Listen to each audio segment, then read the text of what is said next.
District Governor, Steve Puderbaugh, and oh, don't get in the way there. What's that? Steve grew up, at least he says he grew up in Des Moines, Iowa. I'm not sure he's grown up yet. And he attended Iowa State University, graduating with a BS in microbiology and a doctorate in veterinary medicine degree in 1983. His professional career began with a practice in Iowa and Massachusetts. He and his wife, Deb, founded Raymond Animal Hospital in Raymond, New Hampshire in 1985. Became a charter member of the Raymond Club in 1990 and has been in many leadership positions over the time. While president, Steve initiated the club's first international project, a matching grant to send 40-foot container of medical equipment to a children's hospital near Nigeria. I guess you pronounce that Lagos. Steve started serving at the district level as an assistant governor in 2002. He was then asked to serve as a 70 District Foundation, Rotary Foundation chair from 2003 to 2006. He remained active in Rotary Foundation programs and became chair of the District Grants Committee and chair of Group Study Student Exchange Committee after being a team leader for GSE Team to Australia. Steve organized a team of 2 couples to go to Pakistan to take part in a national immunization day for polio eradication. Along with administering polio vaccine, the Rotarians were asked to speak at the World Polio Day Conference in Lahore. While in Pakistan, Steve came up with the idea to turn PDG Joe Pratt's planned climb of Mount Everest into a polio fundraiser. They initiated a Climbing Everest to End Polio and raised an estimated $80,000.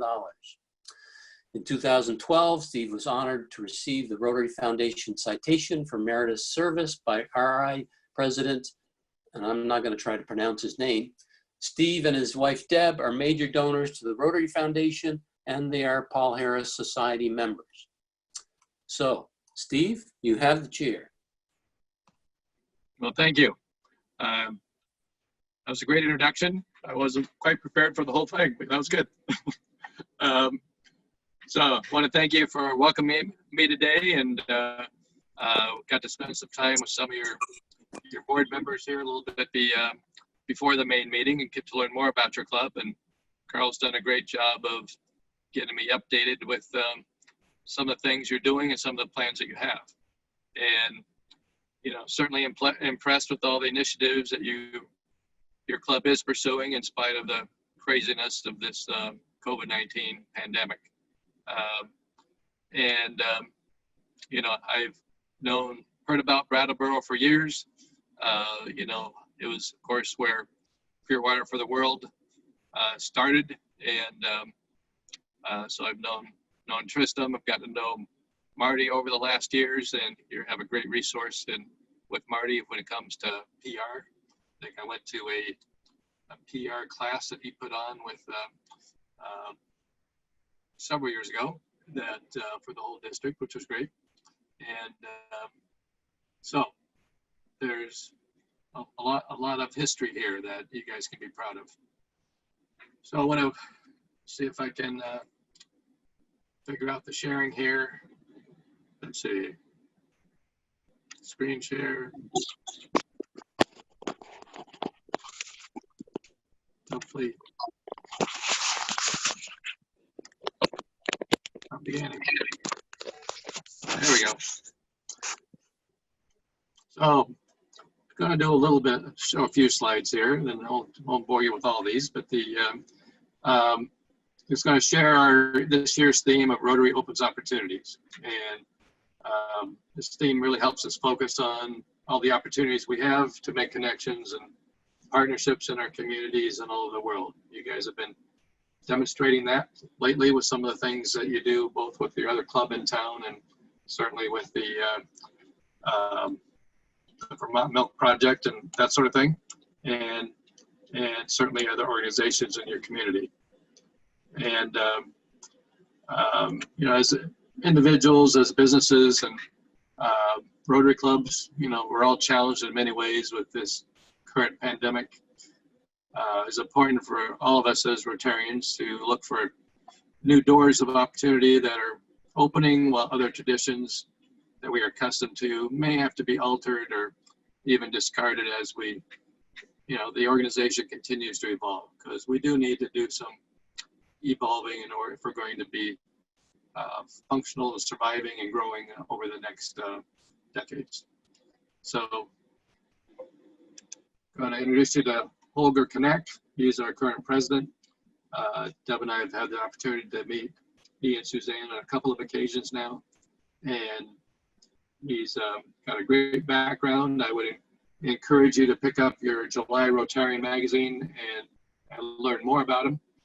But he's been very involved in youth projects and youth exchange and many other things. But he and Suzanne are great people. We can be proud that they ended up stepping up to be the president of Rotary at the last minute when somebody had to drop out due to health reasons. When he presented his theme, when Deb and I were in California, three things he emphasized for us to create opportunities that strengthen your leadership, help put service ideas into action, and always focus on improving the lives of those in need. So it's great additional part of the theme there. So next thing I want to introduce you to is my partner and my wife, Deb. She is obviously my better half, and being my wife of 40 years as of about 3 or 4 weeks ago, and my partner in Raymond Animal Hospital for 35 years, and she has been a huge supporter of all my Rotary endeavors for the last 30 years, as I'm a charter member of the Raymond Area Rotary Club. And we're reaching a point in life where we're, thinking about retirement, trying to gear up for it, and I make the announcement that I think it's time for me to finally step up and do this district governor thing. And I thought I would share her initial response.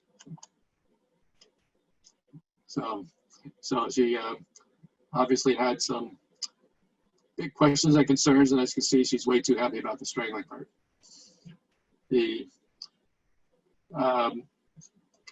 People often ask, why would you want to do this, at this point in life? And with, keep track of 2,000 Rotarians over 2 states. And I say it can't be more difficult than what I've done in my day job over the last 37 years. I've had to face some definite challenges.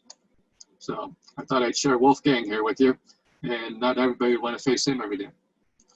So, but seriously, I've been blessed with many memorable experiences in life and met many wonderful people, and so many of those have been due to my connections in Rotary, and hopefully you can say the same thing, because you obviously have a great club here that are doing great things in your community.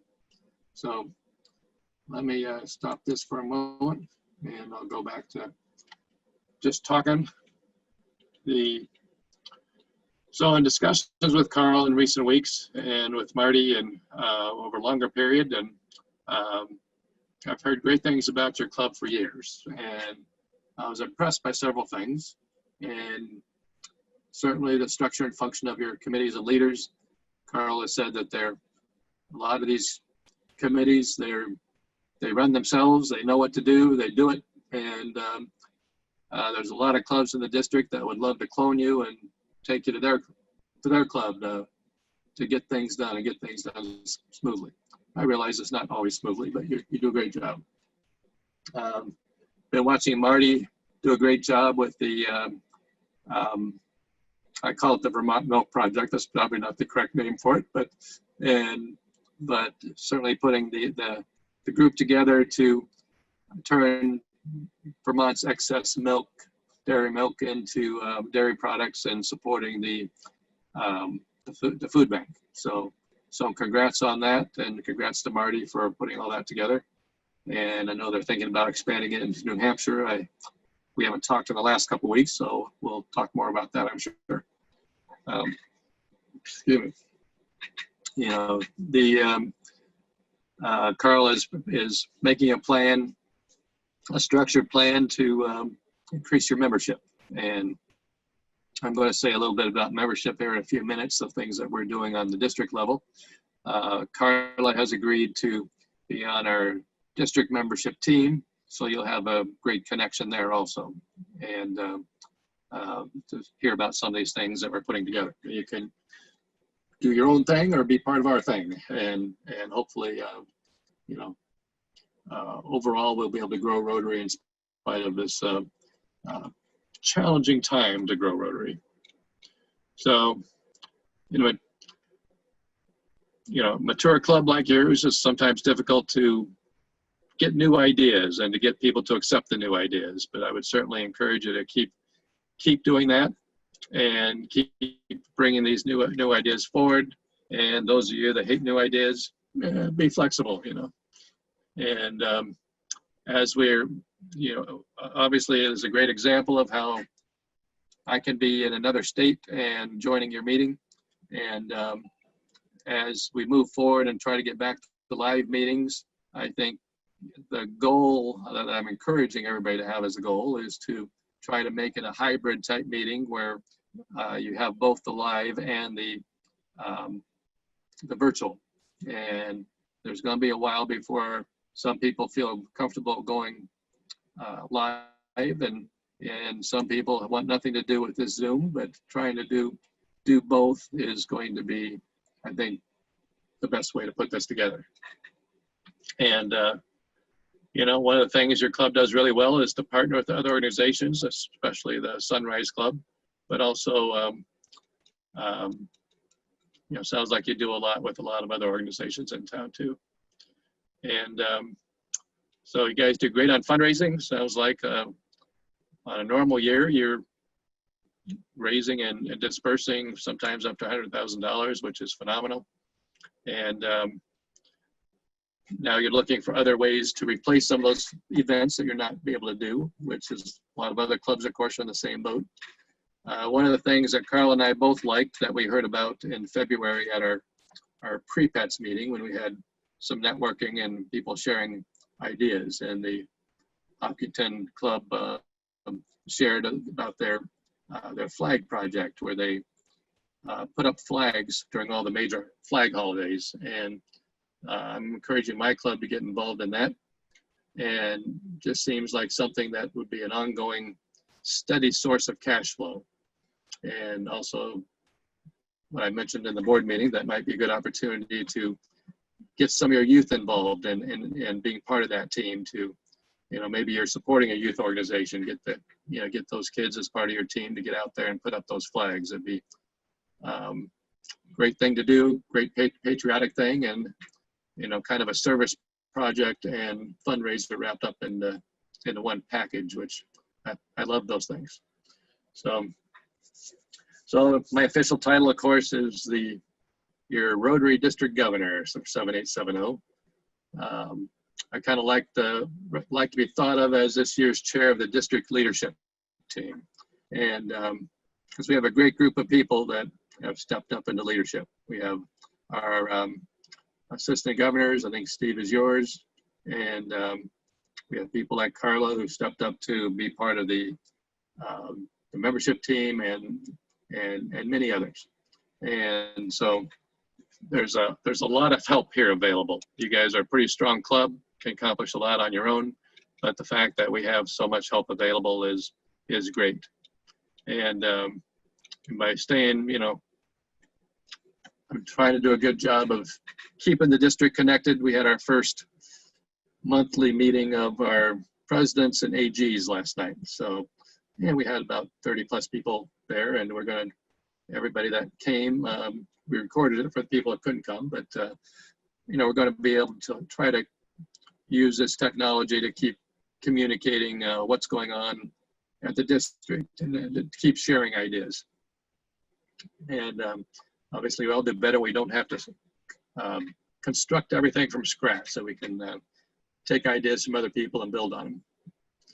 So another one of our district strengths is our Rotary Foundation team.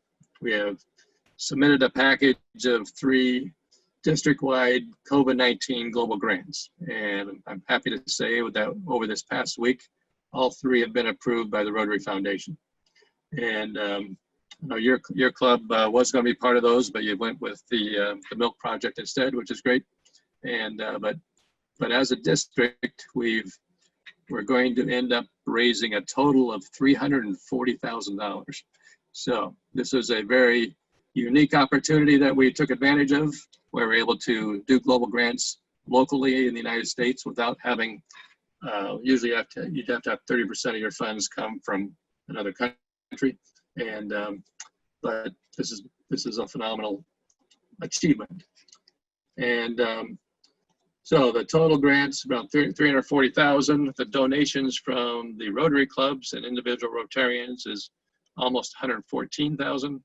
The money going to the Vermont Food Bank is 25,500. The New Hampshire Food Bank is over 56,000, and the total equipment and PPE is going to be almost 260,000. So something that we can be very proud of. And we actually we did something that nobody's ever done before, as far as doing having all the communities do their own community assessments and decide what they needed within the framework of the grant, and then we put it all together to make our big grants. And so this is a pretty unique, so you might see it written up somewhere in Rotary publications in the future. But we don't want to stop with this with our global grants. Deb and I have agreed to put $1,000 up for any new global grants that are initiated during this Rotary year. And past Governor Venu Rao, who is also now our district foundation chair, has agreed to match that. So basically we have $2,000 ready to come alongside of you for any projects that you want to gear up for a global grant. And as long as our district funds hold up, which we've used $70,000 on this global grant, or the COVID-19 grant, so we don't have a ton left, but we'll match funds as far as that goes. And so you heard about the mass earlier, so another COVID-19 connected project, and we were just approached a little over a week ago about having these 30,000 masks available, and we sucked those out quickly, and we have a waiting list of a lot more clubs and communities that want them.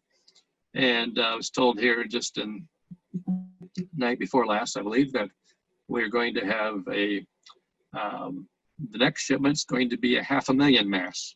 So we're actually going to have a tractor trailer that's going to be full of masks that are imported from China, and we have a Rotarian in Connecticut who's funding all this. And so there'll be a big public image event when that happens, and not sure if it's going to deliver to all the different communities, or we're going to have one site where we go and have a big event. You know, so details of that are still coming. That's probably going to happen either the end of August or beginning of September. So you can still look for organizations or that are going to be in need of more masks. Usually we're limiting it to 2,000 for any one organization. That's not necessarily a Rotary Club. That's for a recipient organization. So, and as you heard, Nancy Russell is going to have delegated that to her, so she's taking charge of that project. And another team that we're excited about is the membership team. I mentioned Carla's part of that. And so we have some initiatives there. And we have our leadership of two past co-chairs of two past governors, Sandy McGonigal and Carolyn Mube. And some initiatives from that team are going to be to check in with people that are not renewing their membership and try to figure out what we can do to keep them in Rotary, either in the club they left or find other options for them that might fit their schedule or situation. And we're going to try to put together a monthly new member orientation, and where you know, some clubs do a great job of orientating the new members and some clubs do not. So we'll have that your club can utilize if you want to. And if you do it yourself, that's fine too, of course. And also going to want to have a representative from your club connect with the membership team and can be Carla, or it could be Carla and somebody else. And they're going to try to do a quarterly session to brainstorm membership ideas. And lastly, we're going to initiate a district-wide membership contest. So we're calling Rotary Rocks. And I'm going to see if I can go back to my PowerPoint again here.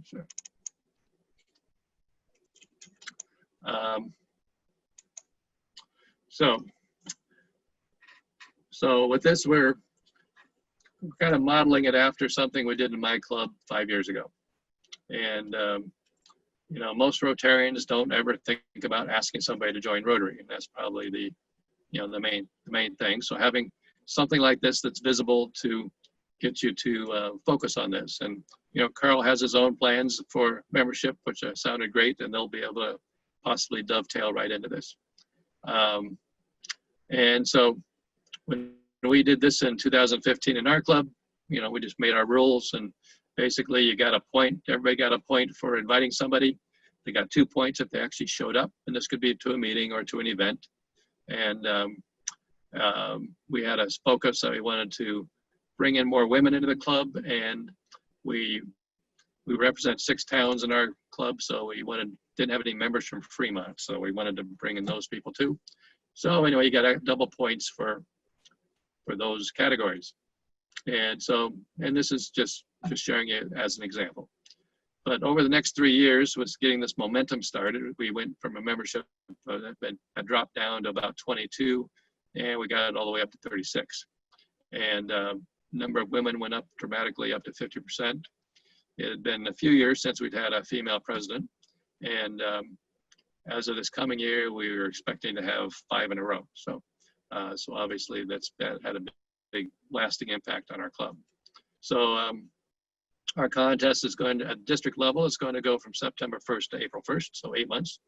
And the grand prize will go to the club who has the highest percentage of per capita growth in that period. And the prizes that we've come up with, the first prize is going to be a cookout for your members and guests, where myself and Deb and possibly some other district leaders are going to, we're going to descend on your club, and we're going to bring marinated steak tips and chicken tenders and the fixins to, and we're going to serve you and cook for you. And so second and third prizes, depending on second place, can have a choice. One will be a pizza party, and the other one's going to be, we're going to cook breakfast for you. And there's details on this in the district newsletter that Marty put out last Thursday. And so I'd encourage you, if you haven't looked at that newsletter, it's got information on this and a lot of other stuff. He and Maureen do a great job there. So there's a quote here from our president. There's no wrong age to become a veterinarian. So as a veterinarian, sorry, shifting gears there, Rotarian.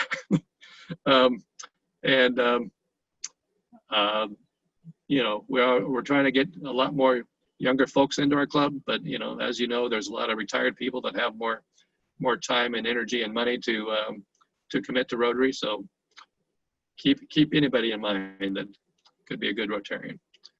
You know, my good friend, past director, past RI director Ken Grable has said to me that Rotary doesn't really have a membership problem, we have a public image problem. And if people really understood what Rotary is really about and what we do in our communities and the world, they would be standing in line to get in. And you guys are fortunate that you have Marty's public relations efforts, and what you do with your TV station and TV shows and that sort of thing is, you know, is great. And I wish more communities had that sort of thing. And so we have a new public image team, and I know Marty had a recent meeting with Samantha, who's the head of that, and talked about a few things. And but we do have a good team. They put together a gala on short notice online, and they raised $5,000 for clubs to support the local restaurants that have been hurting and the local heroes that they wanted to reward. You heard briefly about another initiative that we have, which is our new Speakers Bureau. And so if you go on the district website and you're looking for a speaker, this has only been up for 2 weeks, so it's a living document that's growing. But we already have a good set of, I don't think we have quite 20 yet, but there's several. And you'll be able to interact with that list and be able to get the information for speakers on multiple topics. Some of them are Rotary, some of them are community, some of them are hiking the 48, 4,000 footers, you know, whatever it is. And Joe Pratt, who you heard about earlier about Pakistan, he's going to get his information on there if you want to get a presentation on climbing Everest. So, you know, there's, you know, we're always looking for good speakers, and I wanted a source where we could actually share that information. So I encourage you to use it, but also find good speakers to put on there that you, either from you and your club or from people that speak at your club, that we can continue to build that resource.